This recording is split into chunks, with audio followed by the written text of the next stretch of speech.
สบายดีท่านผู้ชมยินดีต้อนรับเข้าสู่ช่องตุ่มตามออนทั่วการขยายบาทางโครงการ BRT มีความคืบหน้าไปแล้วกว่า 60%โครงการขนส่งแบบยืนยงในตัวเมืองนครหลวงจันทร์คาดหมายว่าจะสู่ซนให้สำเร็จในไตรมาสทำอิฐของปี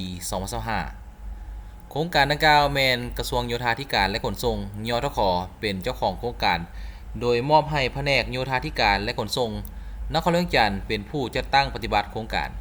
สัญญาฉบับเลขที่ VSUTP-ICB-CW1B 2022เริ่มต้นจากประตูไซจนฮอดมหาวิทยาลัยแห่งชาติลาวมซมีความยาวประมาณ 9.3 กิโลเมตรโดยแมนบริษัทรัฐวิสาหกิจก่อสร้างทางเลขที่ 8 และบริษัทห่วมจอยเวนเจอร์ไตเจิงเซินและบริษัท LBD ก่อสร้างหัวทางและโครงหลังพื้นฐานจำกัดจากสสเวียดนามในมูลค่าประมาณ 9.8 ล้านดอลลาร์สหรัฐภายใต้ทุนกู้ยืมจากธนาคารพัฒนาอาซีเอเชียนเดเวลอปเมนต์แบงก์ ADB หน้าเวียกต้นต่อแมนก่อสร้างช่องทางจราจรสำหรับรถเมล์ BRT ขยายเส้นทางเฮ็ดทางยางใหม่ปัจจุบันเห็นได้ว่ามีความคืบหน้าดีเป็นต้นแมนได้สำเร็จการชดเชยผลกระทบบริเวณขอบเขตโครงการที่มีเส้นทางผ่านนี้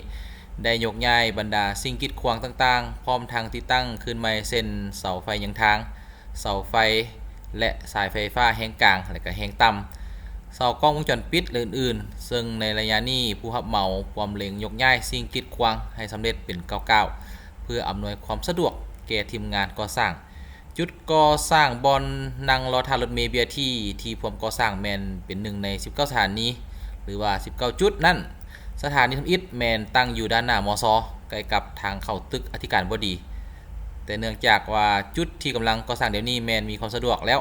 และมีเงื่อนไขครบถ้วนตามหลักการของผู้ให้ทุนโดยเฉพาะการชดเชยผลกระทบและการยกย้ายสิ่งกีดขวางแมนสำเร็จหมดแล้วสถานี BRT อยู่จุดดังกล่าวและก็แต่ละจุดแมนจะมีความกว้างความยาวเสมอกันก็คือ 3.5 เมตรและมีความยาว 40 เมตรตั้งอยู่กลางทางการก่อสร้างแมนได้เริ่มกักเกี่ยมมาแต่ท้ายเดือนพฤษภาคมปี 2024 คาดหมายจะให้สำเร็จทั้งหมดในเดือนกรกฎาคมปี 2025 และก็จะมีการลงมือก่อสร้างไปในแต่ละจุดจนครบ 19 จุดโครงการจะนำพาผู้รับเหมาแล้วก็ผู้รับเหมาก็บอกว่าจะสู่โซนเร่งก่อสร้างให้สำเร็จในไตรมาสที่1ของปี 2025 นี้ภายหลังโครงการสำเร็จแล้วจะเฮ็ดให้ผู้ชมไซต์มีความสะดวกสบายรับประกันทางด้านเวลาการเดินทางเนื่องจากว่ารถเมล์ BRT จะมีช่องจราจรเฉพาะและแล่นให้บริการตามตารางเวลาที่แน่นอนหมายความว่าชั่วโมงเร่งด่วนจะมีรถแล่นทุกๆ5นาทีถ้าบ่แม่นเวลาเร่งด่วนจะมีรถแล่นทุกๆ10นาทีในการบริการถือว่าจะสร้างความสะดวกสบายหลายขึ้นในโอกาสดังกล่าวก็ได้มีผู้ใหญ่โดยเฉพาะแม่นเจ้าของโครงการที่เพิ่นรับผิดชอบได้มาให้คำคิดคำเห็นแก่ผู้ขับขี่เอาเป็นว่าเข้าไปเบิ่งคำคิดคำเห็นของเพิ่นเลยท่านผู้ชมเวียกหลักๆที่ว่าเฮาเฮ็ดนี่เนาะ1มาก็แม่นขยายบ้าทางเนาะขยายบ้าทางเฮาทางเฮาจะแบ่งเป็น3ช่วงเนาะช่วงที่1แต่ประตูไซฮอดวงเวียน450ปีนั่นช่วงที่2แม่นแต่4แยกไฟแดง450ปีวิทยาลัยลุงโดมตัวนี้แม่นเฮาสำเร็จการก่อสร้างขยายบ้าทางสำเร็จเนาะถือว่าบ่ฮอดปัจจุบันนี้โครงการเฮามีความคืบหน้าอยู่ 58.4% เนาะตรงการขยายเนาะบ้าทางนี่50เซนหาถึง3เมตรถ้าจุดที่ว่ามันบอนที่ว่าสถานีเขาจะได้เปิดกว้างออกเนาะจุดนั้นนะเขาจะมีการขยายประมาณ3เมตรเนาะแล้วจุดที่ว่ามันมีเลนดอนกลางมันกว้างเนาะเขตนั้นเขาจะขยายประมาณ50เซน5เมตรสำหรับทางยางนี่ยังมีคือเก่าอย่างน้อยก็เมตรนึง5เมตร50พ่อแม่ประชาชนก็ให้ความร่วมมือและให้การสนับสนุน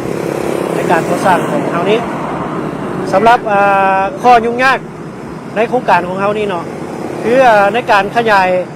บ้าทางนี่เนาะมีความยุ่งยากก็คือเรื่องสิ่งกีดขวางต่างๆเนาะคือเป็นเสาไฟฟ้าบ่ระบบใต้ดินเนาะก็คือสายไฟ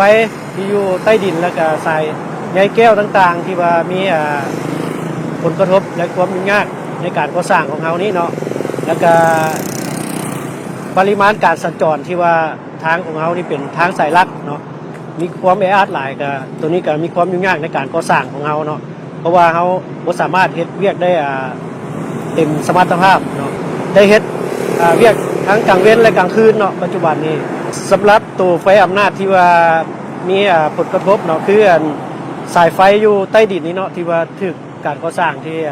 มีผลกระทบนี้คาดว่าจะให้สำเร็จภายในมื้อนี้เนาะเพราะว่าได้เอาทีมงาน